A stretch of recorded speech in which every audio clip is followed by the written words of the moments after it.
The dead world of Nexar 7 had no wind. It had no rain. It had no life at all. But it had secrets buried under its gray dust. And that was why the Valari came here. Keth pressed his small nose against the window of the landing ship. Below him, broken towers rose from the ground like old bones. They were the ruins of a civilization that died before the Valari learned to make fire. The precursors, everyone called them. Nobody knew what they really looked like or why they disappeared. They only left their buildings and their machines behind. "Stop pushing," said Mira, his sister. She was trying to see too. Her orange fur brushed against his gray coat as they fought for the better view. "Both of you move," said Pip. He was the smallest of the three cubs, barely past his first growth season. He squeezed between them and pressed both paws on the glass. "I want to see the old stuff." Their mother turned from her seat at the front. "You will see nothing if you do not behave. This is a scientific mission, not a playground. You will stay close to us at all times." "Yes, Mother," all three cubs said together. They did not mean it. They never meant it. The Valari were a careful species. They looked like tall foxes that walked on two legs, with large ears that could hear a whisper from across a room. They lived long lives and raised few children, which made every cub precious. Safety was the first law of Valari society. Danger was something to study from far away, behind shields and barriers. But cubs were cubs, no matter what species they belonged to. And these three had been stuck on a ship for 6 weeks with nothing to do but watch their parents work. The landing ship touched down with a soft bump. Within an hour, the expedition set up their base camp. Scanning machines hummed. Computers processed data. Adults talked in serious voices about structural integrity and temporal decay rates. Keth sat on a supply crate and watched his parents work. Beside him, Mira drew pictures in the dust with her finger. Pip had fallen asleep against a equipment bag. "This is boring," Keth whispered. "So boring," Mira agreed. "We could explore a little," Keth said slowly. "Just a little." Mother said, "Stay close." "Close is not the same as right here." Mira looked at him with wide amber eyes. She was the careful one, usually, but even she had limits. "A little exploring," she said, "just to see what is over that hill." They woke Pip and crept away while the adults argued about which building to enter first. The gray dust crunched under their paws. The broken towers grew larger as they walked toward them. Over the hill, they found a collapsed structure. Most of it had fallen long ago, but one section still had walls and a roof. A dark opening led inside. "We should go back," Mira said, but her feet kept moving forward. "Just a quick look," Keth said. The inside of the ruin was darker than night. Pip grabbed Keth's tail and held on tight. They walked slowly, feeling their way along the cold walls.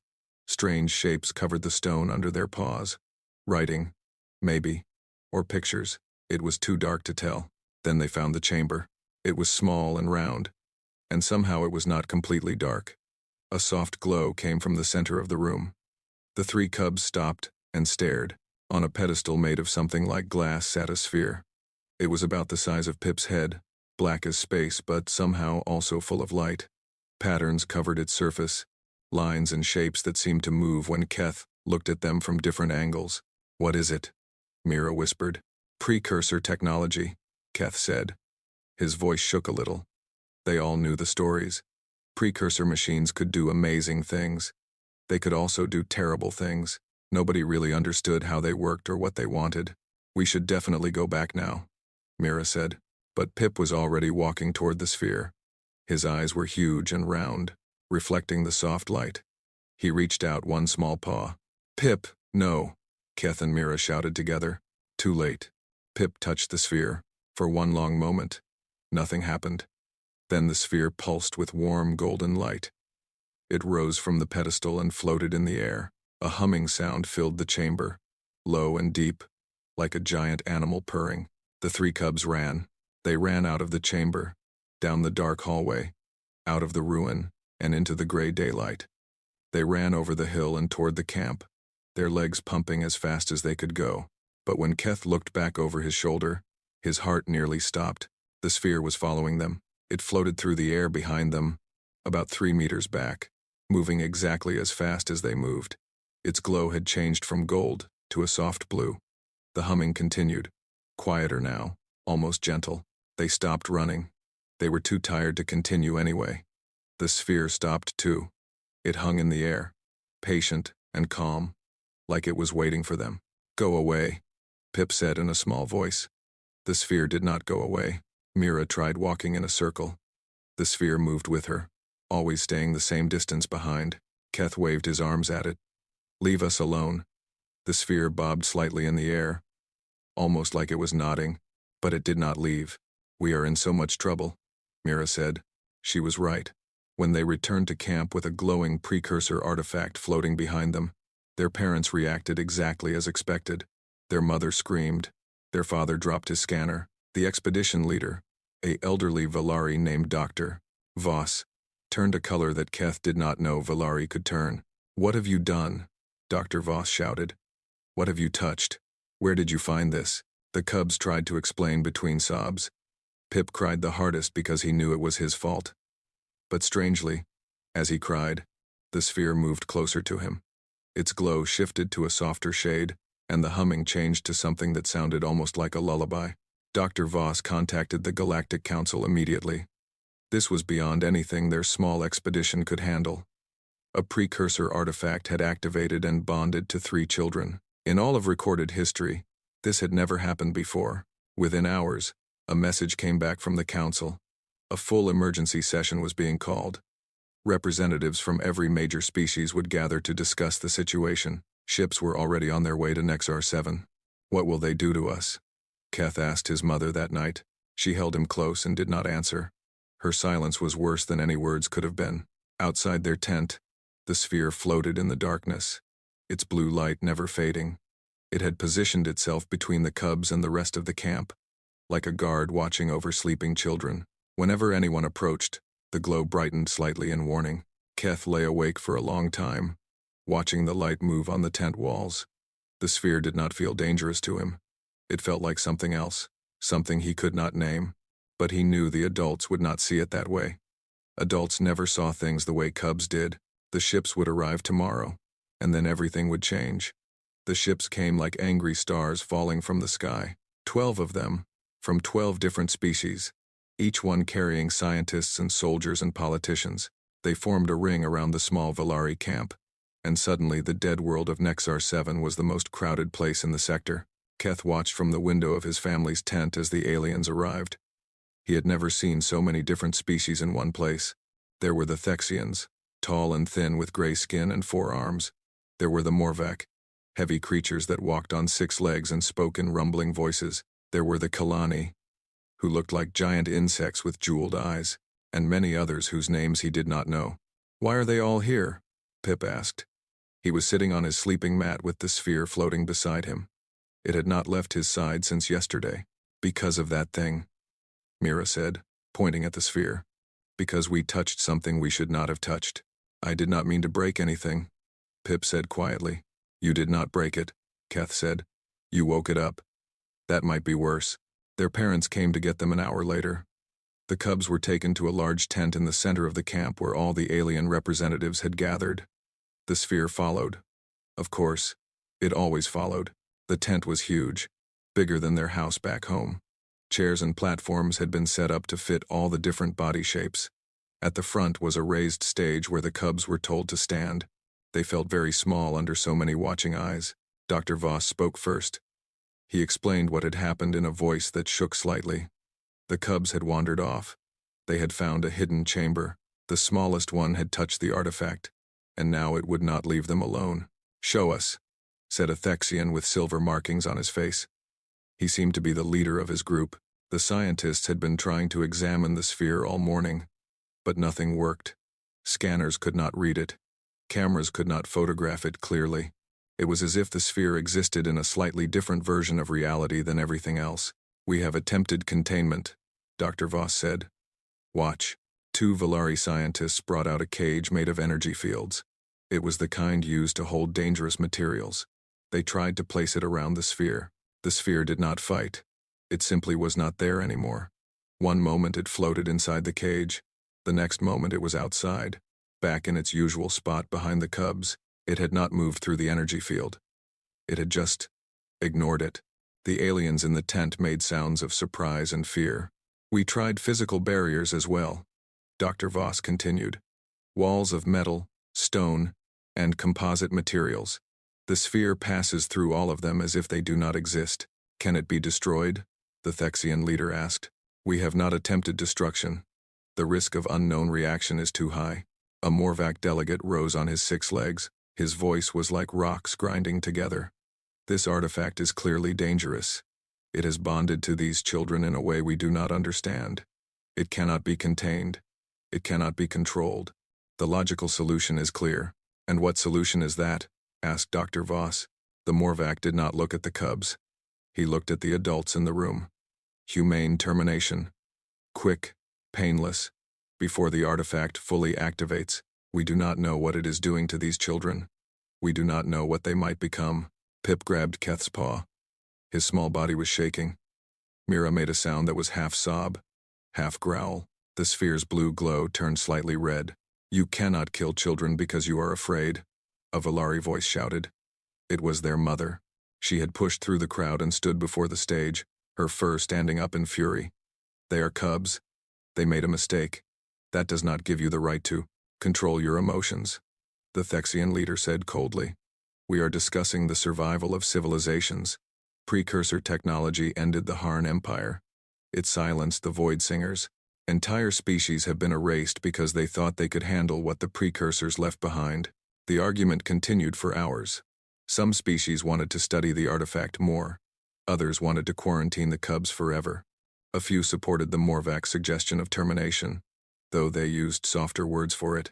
Through it all, the cubs stood on the stage, too scared to move. The sphere floated behind them, its color shifting from blue to red and back again, responding to the mood of the room. Then a new voice spoke. Has anyone asked the children what the artifact is doing? Everyone turned to look. The speaker was a human woman with brown skin and gray hair. She wore simple clothes without any marks of rank or position. A small identification badge on her chest read, Dr. Elena Vasquez, Human Diplomatic Corps. Humans were the youngest species in the galactic community. They had only been traveling between stars for 200 years. Most of the elder races considered them clever but naive, like children who had wandered into an adult conversation. The Thexian leader made a dismissive sound. The children are too young to understand what is happening to them. Their testimony would be worthless. They are the only ones who have actually interacted with the artifact. Dr.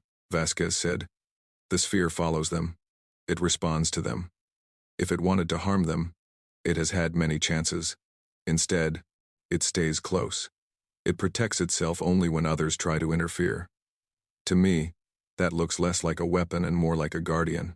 Guardian? The Morvac laughed, a horrible grinding sound. Humans see what they want to see. You are a young species, Dr. Vasquez. You do not understand the dangers that exist in this universe.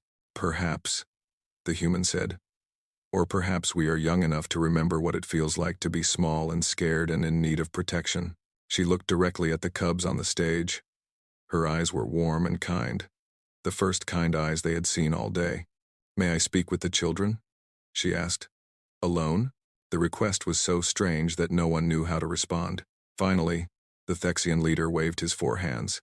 If the human wants to waste time talking to frightened cubs, let her. We will continue our deliberations without her. Dr. Vasquez walked to the stage and knelt down so she was at eye level with Pip. The sphere watched her carefully but did not move away. Hello, she said. My name is Elena. What are your names? The cubs told her, their voices small and rough from crying. I would like to talk with you somewhere quiet, Elena said. Would that be okay? I promise no one will hurt you while you are with me. Keth looked at his mother in the crowd. She nodded once, her eyes still wet with tears. Okay, Keth said. Elena led them out of the big tent and into a smaller one nearby. It was empty except for some chairs and a table. She sat down on the floor, which seemed to confuse the cubs until they realized she wanted them to sit too. The sphere settled into a position above Pip's head, glowing softly blue again. Now, Elena said, tell me about your friend there. Does it have a name? It is not our friend, Mira said. It just follows us.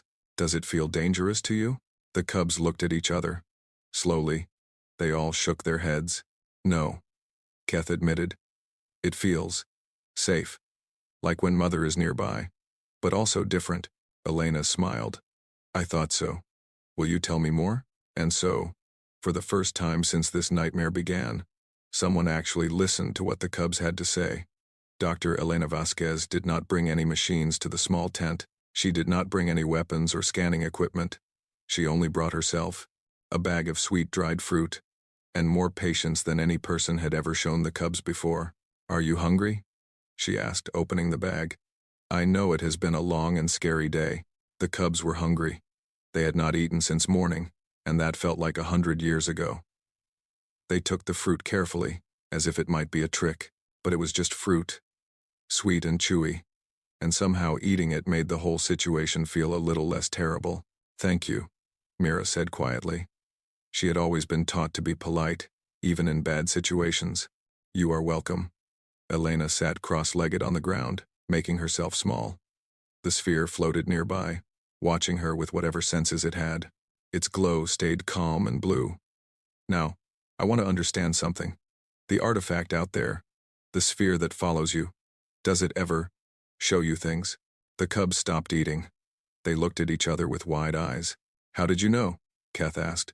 "I guessed," Elena said. "When I was watching you in the big tent, I noticed Pip looking at the sphere sometimes. His face would change, like he was seeing something beautiful. I wondered if it was communicating with him somehow." Pip nodded slowly. "It shows me pictures. In my head, when I was crying because the big aliens were talking about hurting us, the sphere showed me a beach, pink sand, and green water. The sky had 3 suns. It was so pretty that I stopped being scared for a little while. It showed me something too," Mira admitted. "Stars. Millions of stars, all spinning slowly. And I could hear music, but not with my ears. The music was inside me." "What about you, Keth?" Keth was the oldest. He tried to be brave and logical, like his father, but Elena's kind eyes made it hard to pretend. "It showed me a city," he said. "A city made of light and glass, floating in the clouds.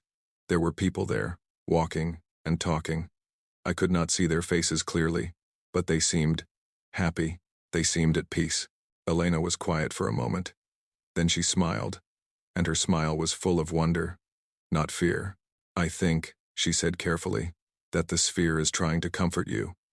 When you are scared, it shows you beautiful things to make you feel better. That does not sound like a weapon to me. That sounds like something that cares about you." "But why?" Mira asked. "Why does it care? We are just cubs. We are nobody important. Maybe that is exactly why it cares." Elena leaned forward. "Think about it. The sphere waited in that chamber for millions of years. It could have activated for anyone. Scientists have explored precursor ruins for centuries. Soldiers have marched through them. Leaders and criminals and everyone in between. But the sphere stayed quiet. It waited until 3 small children touched it. Children who were curious and innocent, and not trying to use it for anything. Maybe that is what it was looking for all along." The cubs thought about this. It was a strange idea, but it also made a kind of sense.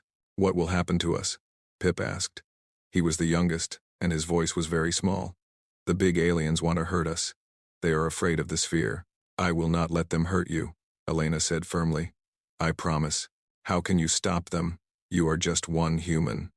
"Humans are not important in the galaxy. Everyone says so." Elena laughed softly. "Everyone says a lot of things. But let me tell you something about humans, little one. We are not the strongest species. We are not the smartest. We do not live the longest or have the best technology. But we have one thing that many older species have forgotten." "What is that?" "We remember what it means to be young." Elena touched her chest, over her heart. Every human was a child once. And every human had someone who protected them when they were small. Parents, grandparents, teachers, friends. We remember how it feels to be scared and powerless. And because we remember, we cannot stand by when children are threatened. It goes against everything we are. The sphere pulsed with golden light. It moved closer to Elena, hovering near her shoulder. For a moment, an image appeared in the air between them. A woman holding a baby, a man carrying a child on his shoulders, a group of adults forming a circle around a group of young ones, protecting them from something outside. "It understands," Keth whispered.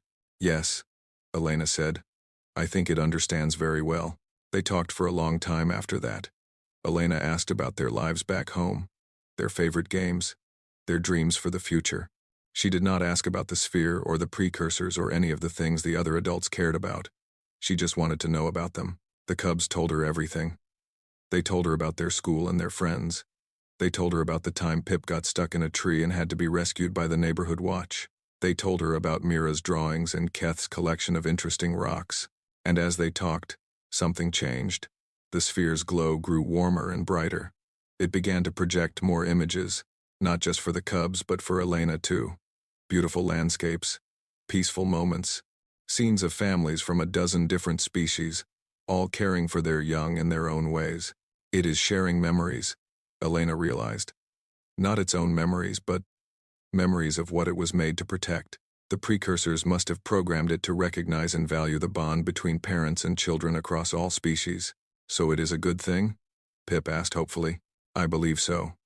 I believe it is a very good thing that was made by people who understood that some things are worth protecting, no matter how old or powerful you become. When Elena finally led the cubs back to the main tent, she had a plan. She would present her findings to the council. She would show them that the artifact was not a weapon but a guardian. She would make them understand, but as they entered the tent, they found the council in chaos. The Thexians were arguing loudly with the Velari.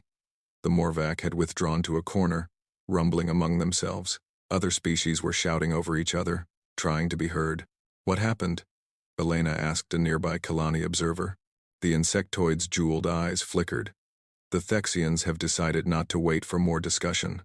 They are planning to take the children by force and remove the artifact through whatever means necessary.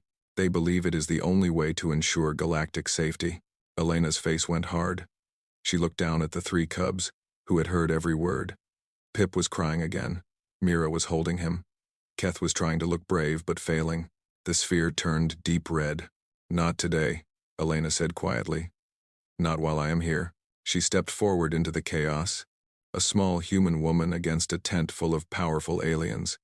But she walked like someone who had no intention of backing down. The cubs followed her, because she was the only one who had treated them like children instead of problems to be solved.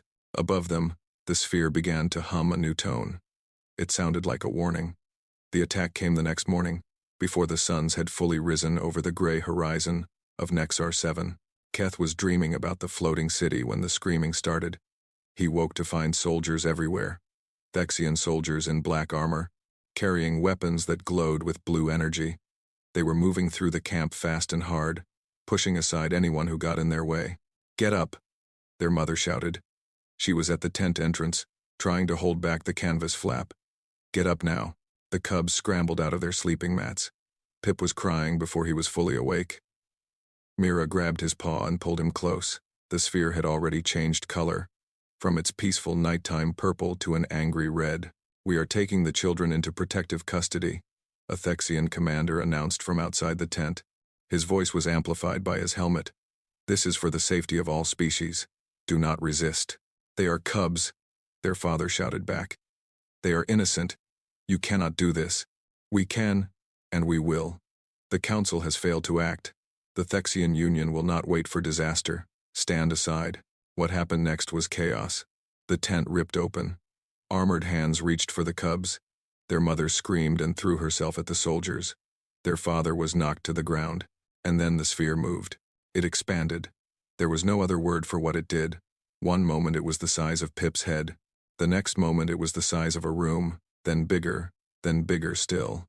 It wrapped around the three cubs like a shell made of golden light, lifting them off the ground and away from the reaching hands. The soldiers fired their weapons. Blue energy beams struck the sphere and disappeared, swallowed like stones thrown into deep water. More soldiers came.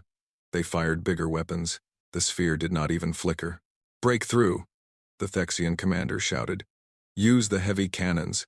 A vehicle rolled into the camp. It was a tank of some kind, with a huge barrel on top.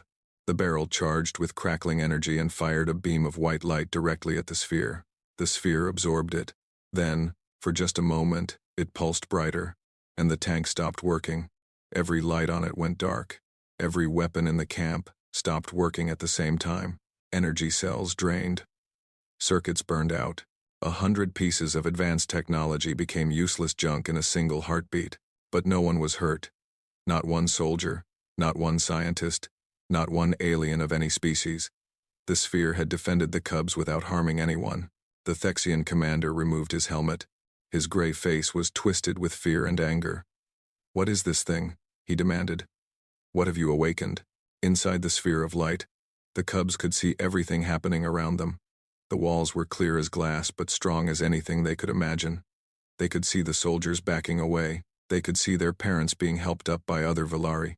They could see Dr. Elena Vasquez running toward them across the camp. Pip waved at the soldiers through the light. He did not mean anything bad by it. He was just a cub, relieved that the scary things had stopped. The sphere responded to his wave by projecting images outward, onto its surface where everyone could see. 3 small figures, clearly the cubs, standing in a circle of protection. Around them, larger figures with weapons, kept back by the light. It was a simple picture, easy to understand. The sphere was saying, "These children are mine to protect, and I will protect them." Then another image appeared. A single large figure standing beside the 3 small ones. It was not a Valari. The shape was different, taller, with 2 arms and 2 legs and a round head. The figure was reaching out to touch the sphere gently. Without fear, everyone looked at Dr. Vasquez. She had stopped at the edge of the light, her hand raised as if she was about to knock on a door. "May I come in?" she asked softly. The sphere opened. Not all the way, just a small gap, just large enough for a human woman to step through. She walked into the light, and the gap closed behind her. Inside, she found the 3 cubs huddled together in the center. They were scared, but unharmed. The air was warm and smelled like flowers, like a garden on a summer day. "Are you all right?" Elena asked. "We are okay," Keth said. His voice shook only a little. "The sphere kept us safe. It really does not want anyone to hurt us," Mira added. Pip just held up his arms, asking to be held. Elena picked him up without hesitation. He buried his face in her shoulder and cried quietly. "I need you to do something for me," Elena said to the cubs. "I need you to ask the sphere to calm down. Show it that you feel safe now. Can you do that?" "How?" Keth asked. "Talk to it. Think at it. Feel at it. However you have been communicating. Let it know that this human means no harm, and that you want the scary lights to go away." The cubs tried. They thought about feeling safe. They thought about the sphere being calm. They thought about everyone outside being peaceful instead of scared. Slowly, the sphere began to shrink. The angry red faded back to soft blue. The wall of light became thinner, more transparent. Finally, it settled back to its normal size, floating above Pip's head like it always did. The soldiers outside had not moved. They stood frozen, watching the sphere with terror in their eyes. But before anyone could speak or act, the sphere did one more thing. It projected an image onto every screen in the camp. The same image appeared on every device, every computer, every display surface on every ship in orbit. The same picture, broadcast to millions of viewers across the galaxy who were watching this event unfold. The image showed the 3 small cubs. Beside them stood a larger figure, clearly human, and above them all floated the sphere, glowing with protective light. Below the image, in every known language, appeared words that no machine should have been able to write. "The young ones are protected. The guardian has chosen. The kind ones are welcome. The cruel ones are not." Silence fell over Nexar 7. No one knew what to say. No one knew what to do. But everyone understood one thing clearly. The sphere had made its choice. It had looked at all the species that came to judge and study and threaten, and it had chosen to trust the one species that showed kindness to scared children. The humans. Dr. Elena Vasquez, still holding Pip in her arms, looked out at the watching crowd of aliens. For the first time since this crisis began, she smiled. "I think," she said calmly, "we need to have a different kind of conversation now." The Thexian commander said nothing. There was nothing to say. His soldiers were disarmed, his technology was broken, and a precursor artifact had just announced to the entire galaxy that humans were good and Thexians were not. The universe had shifted, and everyone could feel it. 6 months passed. The galaxy changed. The Thexian Union formally apologized for their actions on Nexar 7. The commander who led the attack was removed from service. New laws were passed about how precursor artifacts should be handled. The old rules about containment and destruction were thrown away. The new rules talked about communication, understanding, and respect.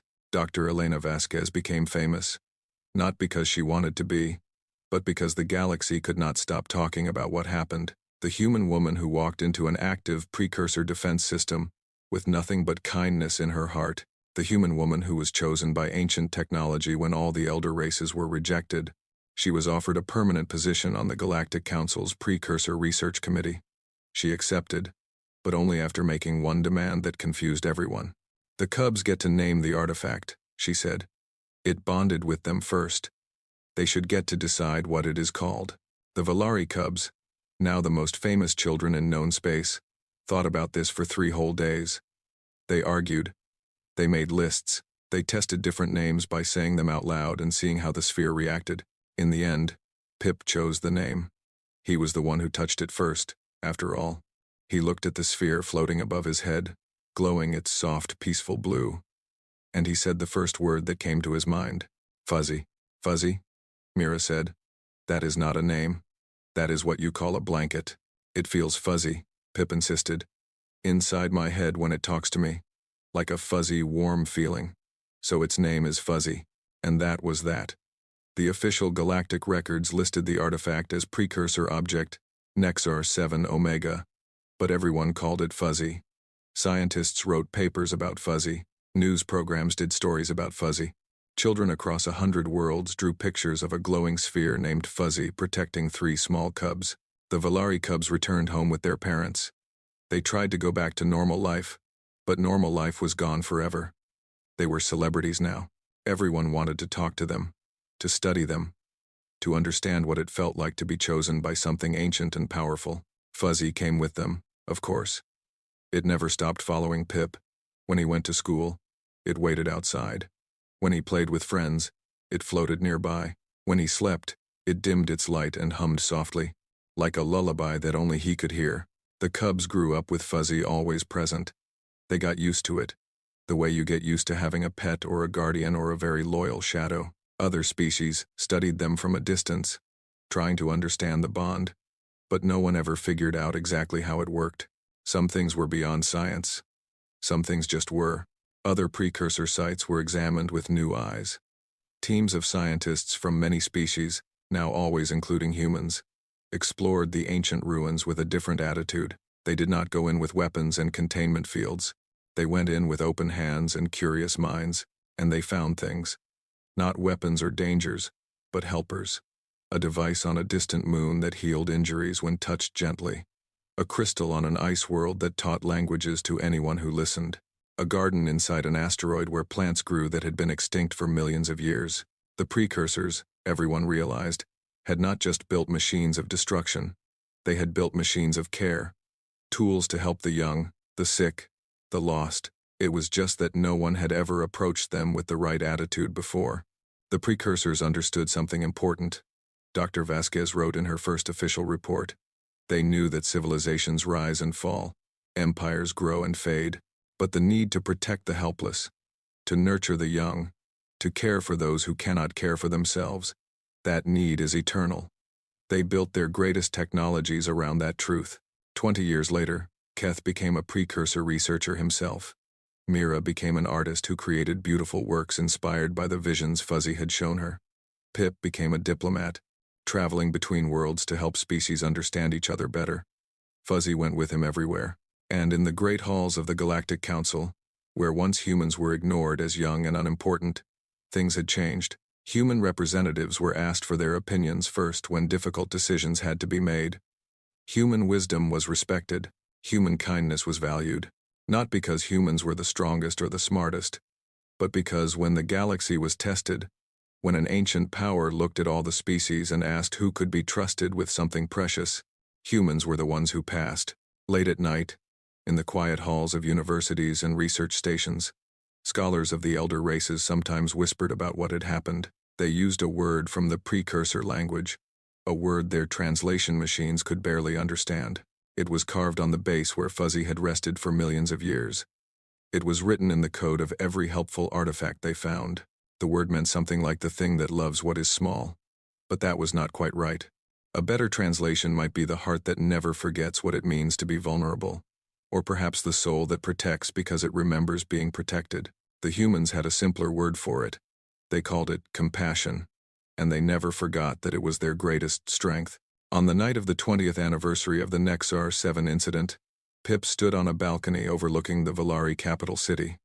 He was an adult now, tall and strong, his gray fur touched with silver. Behind him, as always, floated Fuzzy.